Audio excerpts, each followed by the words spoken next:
धावत आलेत महाकाय आणि हळूहळू येणाऱ्या दारिद्र्याचं याला जरी वैषम्य नसलं सुदाम्याला, तरी दारिद्र्यानं आपलं जे काम करायचं ते काम याच्या देहावर केलेलंच होतं. पाठ पोट एक, पोटाचा कोनाडा. दिवाळीचा दिवा लावतो म्हटलं तरी तो बेंबीच्या खाली ठेवता येईल इतकं पोटात गेलेलं होतं. गालफाड बसलेली, डोळे बाहेर आलेले, श्मश्रू वाढले.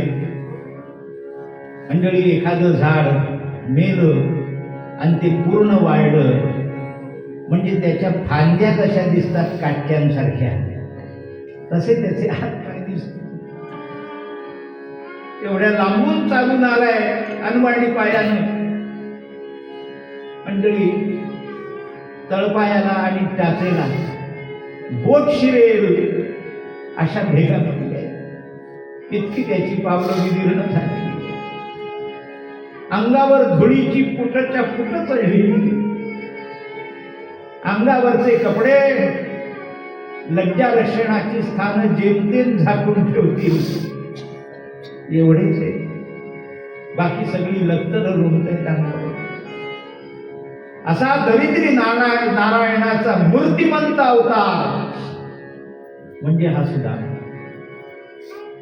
पण चेहऱ्यावरची प्रसन्नता जर विचाराल, बाहेर आलेले डोळे, पण त्या डोळ्यातलं शांतते विचाराल तर, मंडळी, या सुदाम्याच्या डोळ्यात प्रत्यक्ष देवेंद्रानं जरी समजा रोखून पाहिलं असतं तरी त्या इंद्राला स्वतःच्या इंद्र वैभवाची लाज वाटली असती आणि त्यानं मान खाली घातली असती. एवढं समाधान, एवढी शांती त्या सुदाम्याच्या डोळ्यात. काय कमी वैभव समजला? दरिद्री माणसं काय वैभव संपन्न नसतात, अशी वैभव संपन्न आहे. असा तो सुदामा पुढे चालत येतोय. हे पाहिल्याबरोबर भगवान धावत आले आणि येणाऱ्या सुदाम्याला काही कळायच्या कडकडून मिठी मारली महाराज. आणि ती कडकडून मिठी मारल्यानंतर भगवंतांनी तो सुदामा पाहिला. आणि भगवान कोण? तर म्हणे दीनवत्सल.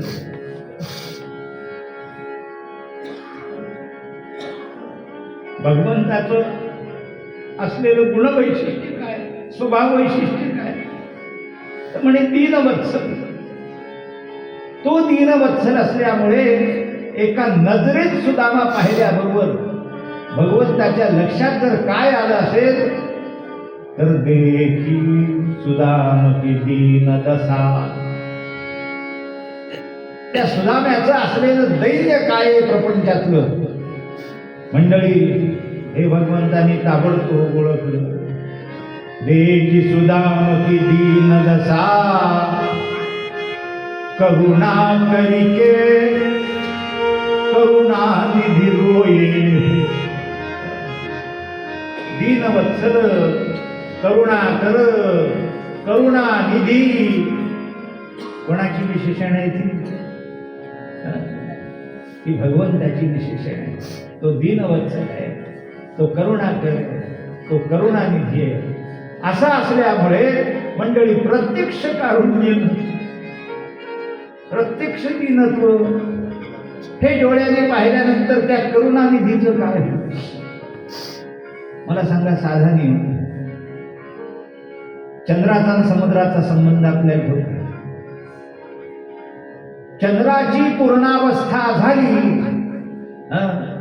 म्हणजे चंद्र पाहिल्याबरोबर समुद्राचं काय होतं? भरती येते, त्याला उचंबळ. कापराचा गुणधर्म आपल्याला माहिती. एवढासा अग्निस्पर्श त्या कापराला झाला म्हणजे कापराचं काय होतं मला सांगा? कापराचा अग्नी. मग करुणेचा निधी, करुणेचा समुद्र.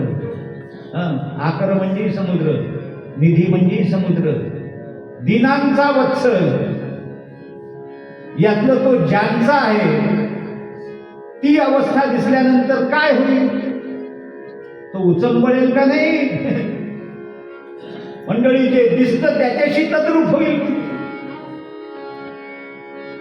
तसं जीवानं परमात्म्याशी तद्रूप व्हावं, कारण जीव हा परमात्म्याचं स्वरूप आहे.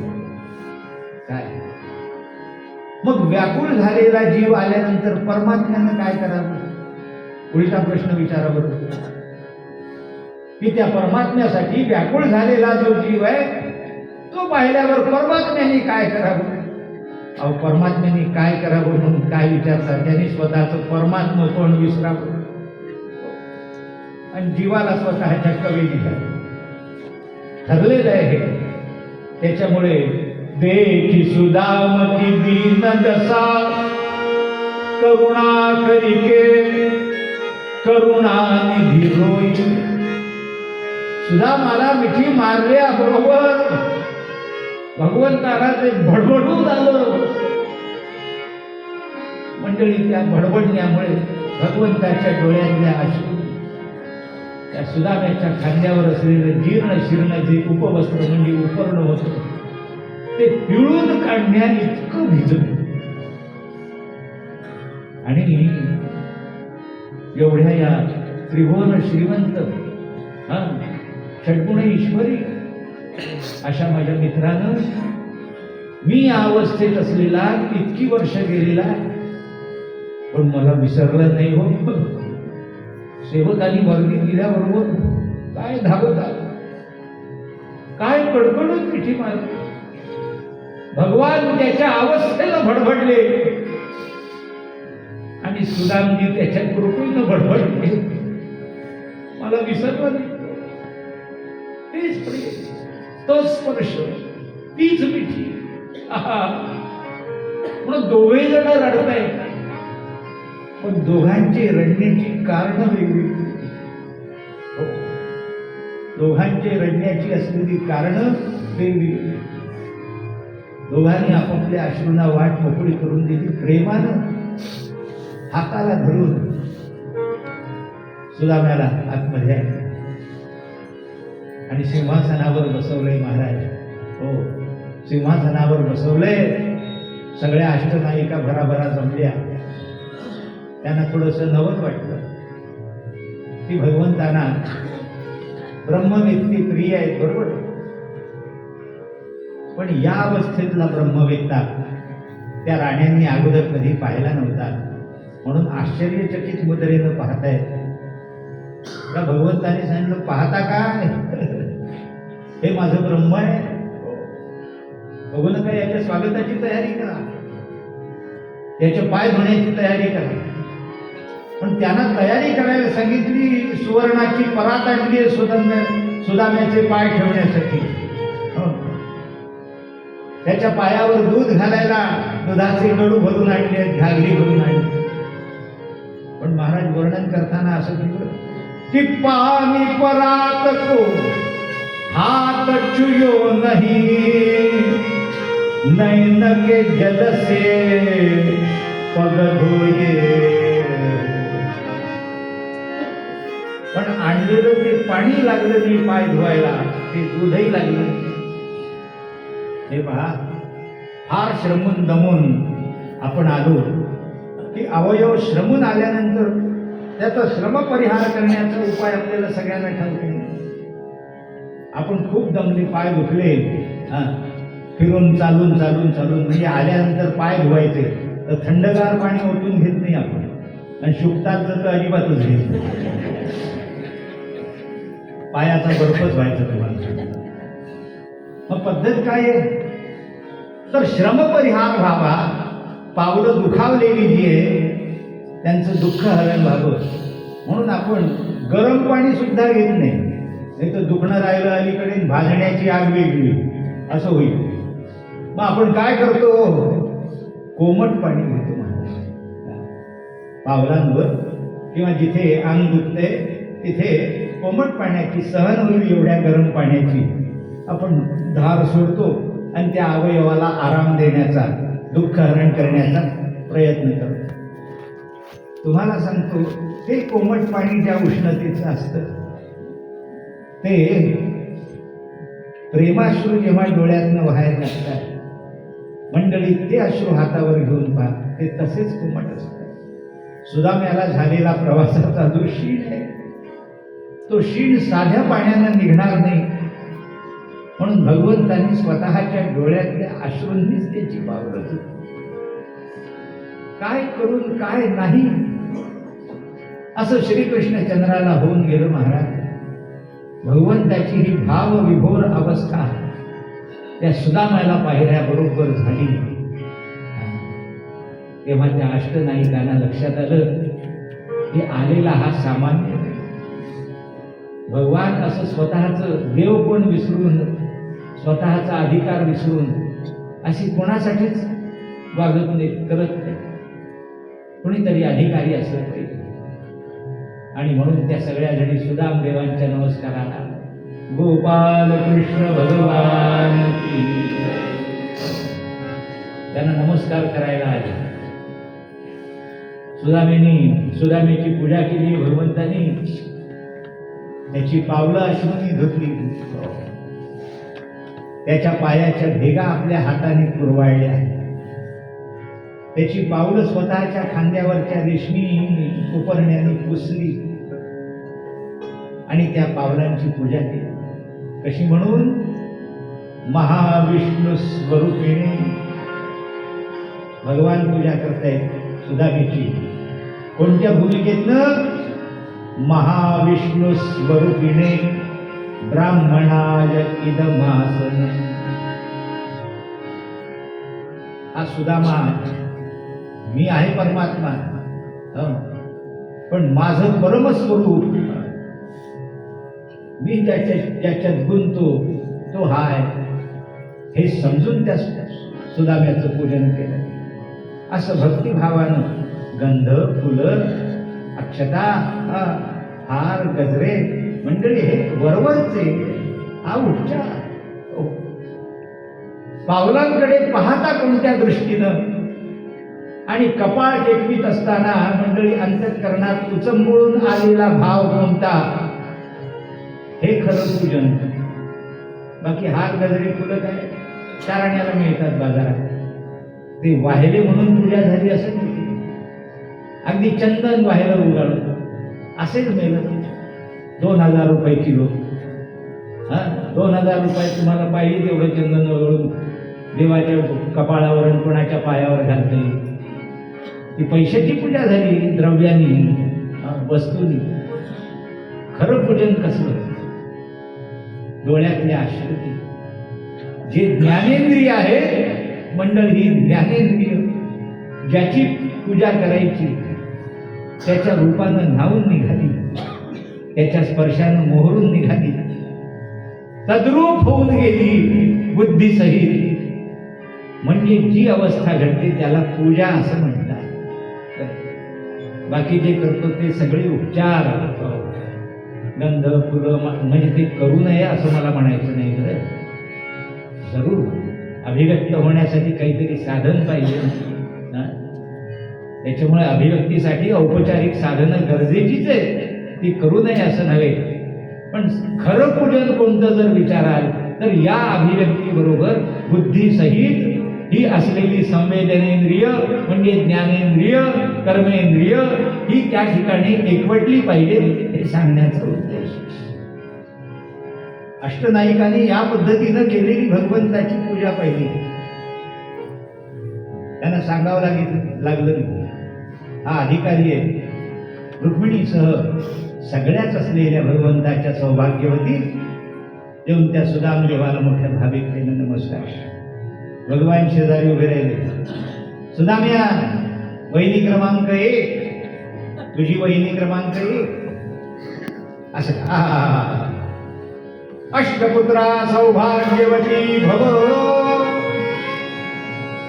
ब्राह्मण आशीर्वाद दिला पाहिजे, आणि त्या काळातला आशीर्वाद. आता जर समजा असा आशीर्वाद कोणी दिला तर पकडून देतील त्याला. अष्टपुत्रा एकाला, म्हणून आता तो आशीर्वाद बदलायचा. आता अष्टपुत्रा असं म्हणू नये. मग इष्टपुत्रा सौभाग्य योग्य पुत्र हो, म्हणजे जो तुम्हाला वृद्धाश्रमात घालणार नाही असा आशीर्वाद द्यायचा. त्या काळाप्रमाणे अष्टपुत्रा सौभाग्यवती भव. भगवान सांगते, सुदाम्या, पहिली क्रमांक 1 अष्टपुत्रा सौभाग्य 2 3. आता प्रत्येक वेळेला अष्टपुत्रा सौभाग्य. आता हे भागवतात आलेलं नाही, हे चंपूत आलेलं आहे. चंपू हा काव्य प्रकार आहे. बरं, मी काहीतरी शब्द वापरायचा म्हणून. चंपू हा काव्याचा प्रकार आहे की मूळ कथेवर केलेल्या वेगवेगळ्या प्रकारच्या कल्पना किंवा कोट्या हे वर्णन ज्यात आलेलं असतं त्याला चंपू काव्य म्हणतात. ते गद्य पद्यात म्हणतात. तर हे जे सांगतोय ते चंपू सगळीकडचं थोडं थोडं आणून सांगतो. म्हणजे बुवानी आपल्याला सगळ्या चवीचं दिलं असा तुम्हाला आनंद होईल.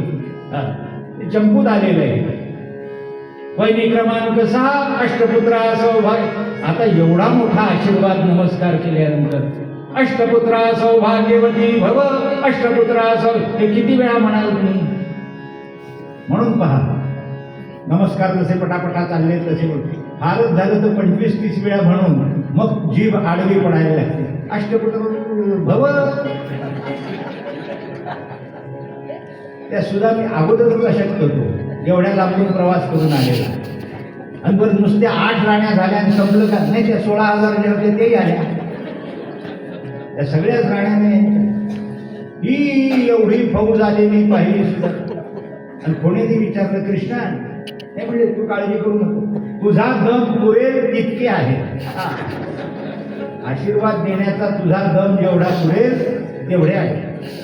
आता एवढा मोठा आशीर्वाद देऊ शकतो. मग त्याने अष्टपुत्रा काढून टाकली. मनुष्य सौभाग्यवती भव. सौभाग्यवती भव. सौभाग्य. तरी काही केल्या संपेना. 16,000 संपायला वेळ लागेल. पुन्हा घशाला कोरड पडली कृष्णाकडे. अजून काही करू नका. नुसतं भव भव म्हण. काय त्यांचं भव म्हणजे हो. भव म्हणजे हो. काय त्यांचं व्हायचं असेल ते हो. नुसतं भव भव म्हण. मग नुसतं भव भव भव भव तेही खूप झालं. मग तुम्हाला सांगतो त्यानं एक सोय केली. भ एकीला व एकीला. हिला भ तिला व. हिला भ तिला व. असं करता करता करता ऊर्ध्व लागायची वेळ आली म्हणे त्या सुदाम्याला. हे चंपूतलं गमतीचं वर्णन. पण एवढ्या सगळ्या आपल्या राण्यांना भगवंतांनी भेटवलं आणि प्रत्येकीला सांगितलं हा कोण आहे माझा.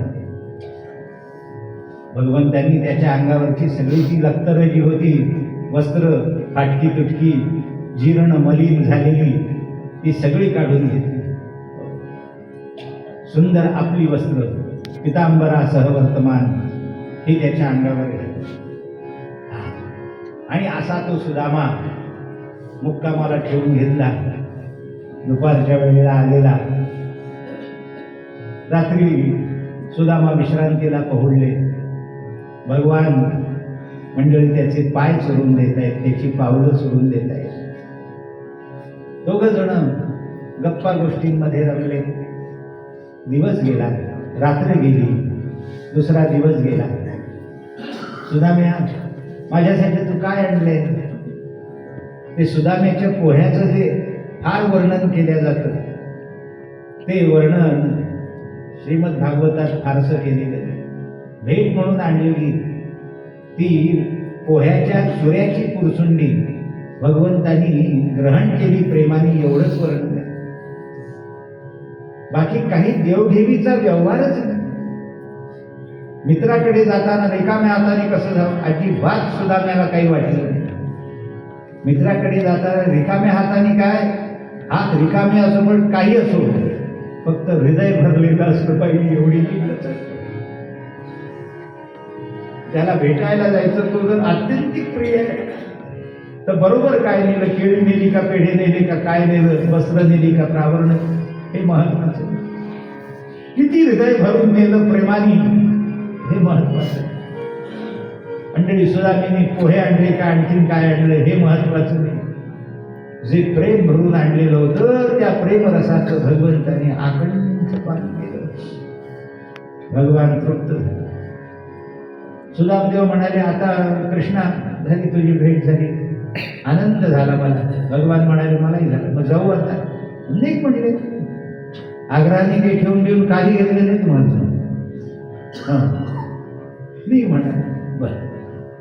निघायची तयारी केली. पुन्हा सगळ्यांचे निरोप घेतले.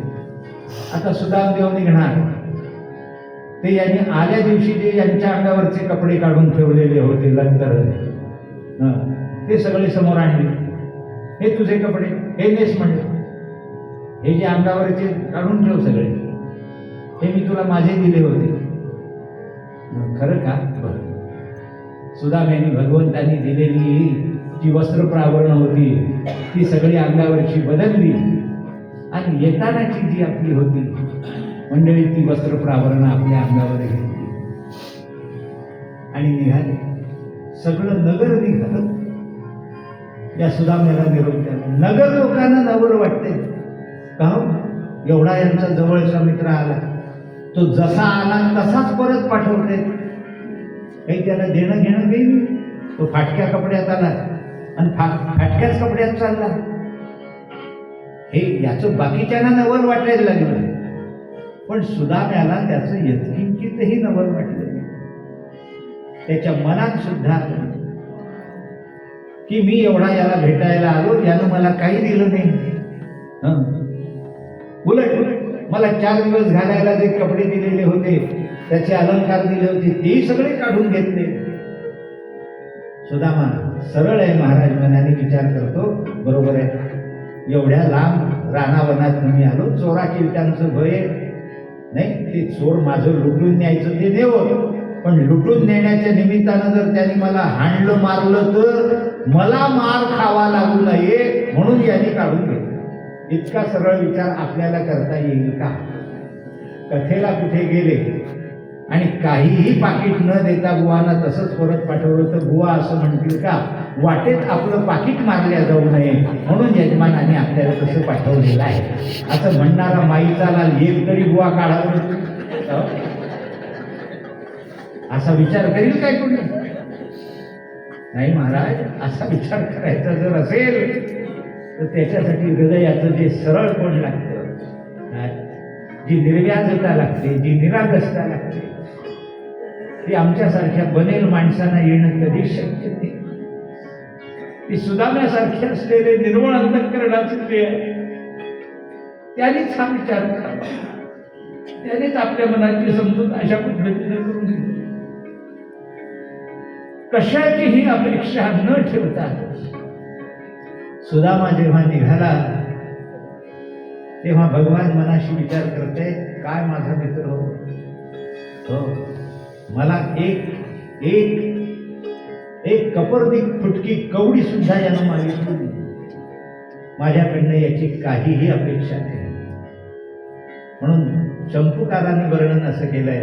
ही त्याची वृत्ती पाहिल्यानंतर भगवंतांनी सुधन्व्याचं जेव्हा पूजन केलं, जेवायला बसवताना जेव्हा त्याच्या कपाळी गंध लावलं, त्यावेळेला एक किमया करून टाकली. म्हणे काय किमया, काय जादू केली? तर त्या सुदाम्याचं भाग्य असं होतं की सटवीनं त्याच्या कपाळावर श्री क्षय अशी अक्षरं लिहिली होती. श्री म्हणजे लक्ष्मी आणि क्षय म्हणजे नाश. हा जो कोणी माणूस आहे कपाळाचा, या माणसाला श्री क्षय म्हणजे जन्मात कधीही लक्ष्मी, पैसा, धनसंपत्ती, वैभव कधी याला मिळणार नाही. याच्या आयुष्यात लक्ष्मीचा कायम क्षयच म्हणजे नाशच.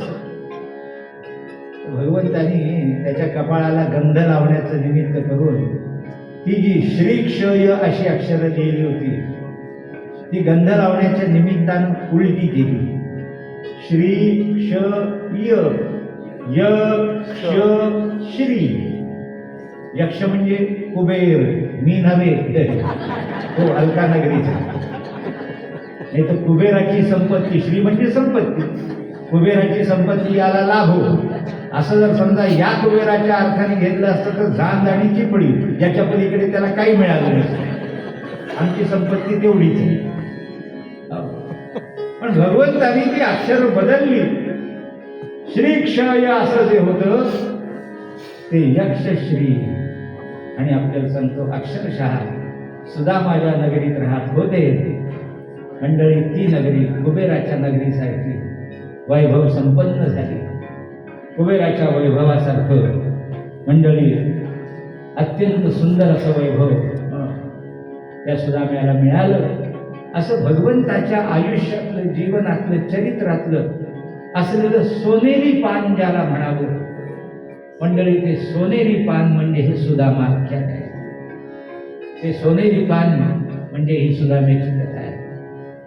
सगळ्याच कथा भगवंताच्या या सोनेरी पानासारख्या आहेत. मंडळी यानंतर सुदाम्यावर कृपा केल्यावर असाच हृदय प्रसंग आलाय.